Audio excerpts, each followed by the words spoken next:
वाकई हुआ है तो इतने करोड़ों रुपए गए कहां? क्या सारा पैसा हवा में गायब हो गया? सच्चाई यह है कि किसी तरह का कोई भ्रष्टाचार हुआ ही नहीं। अगर होता तो पैसा भी मिलता। ऐसे फर्जी केस में आम आदमी पार्टी के कई नेताओं को इन्होंने अभी तक जेल में रखा हुआ है। किसी के भी खिलाफ कोई सबूत नहीं है, कुछ साबित नहीं हो रहा, खुलेआम गुंडागर्दी चल रही है, किसी को भी पकड़ के जेल में डाल दो। अब बीजेपी मुझे गिरफ्तार करना चाहती है। मेरी सबसे बड़ी संपत्ति, मेरी सबसे बड़ी ताकत मेरी ईमानदारी है। झूठे आरोप लगा के, फर्जी समन भेज के ये मुझे बदनाम करना चाहते हैं, मेरी ईमानदारी पे चोट करना चाहते हैं। इन्होंने मुझे समन भेजे हैं। मेरे वकीलों ने मुझे बताया कि ये समन गैर कानूनी है। क्यों गैर कानूनी है? ये मैंने इनको विस्तार से लिख के भेजा है। मैंने बताया है कि उनके समन कैसे गैर कानूनी है, लेकिन उन्होंने मेरी एक भी बात का जवाब नहीं दिया। इसका मतलब उनके पास मेरी बातों का जवाब नहीं है। इसका मतलब वे भी मानते हैं कि उनका नोटिस गैर कानूनी है। क्या मुझे एक गैर कानूनी समन का पालन करना चाहिए? अगर कानूनी रूप से सही समन आएगा तो मैं पूरा सहयोग करूंगा। बीजेपी का मकसद जांच करना तो है ही नहीं। इनका मकसद तो लोकसभा चुनाव में मुझे प्रचार करने से रोकना है।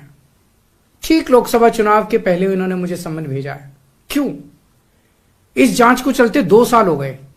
अभी ठीक लोकसभा चुनाव के पहले मुझे क्यों बुलाया जा रहा है? पहले क्यों नहीं बुलाया? सीबीआई ने मेरे को 8 महीने पहले बुलाया था। मैं सीबीआई में गया था, उनके सारे जवाब भी दिए थे।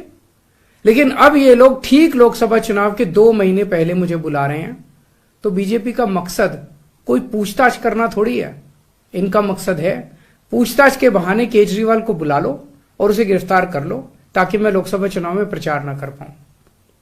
आज बीजेपी भ्रष्टाचारियों को नहीं पकड़ रही, बल्कि खुलेआम ईडी और सीबीआई का इस्तेमाल करके दूसरी पार्टियों के नेताओं को तोड़ के बीजेपी में शामिल करवाने का काम किया जा रहा है।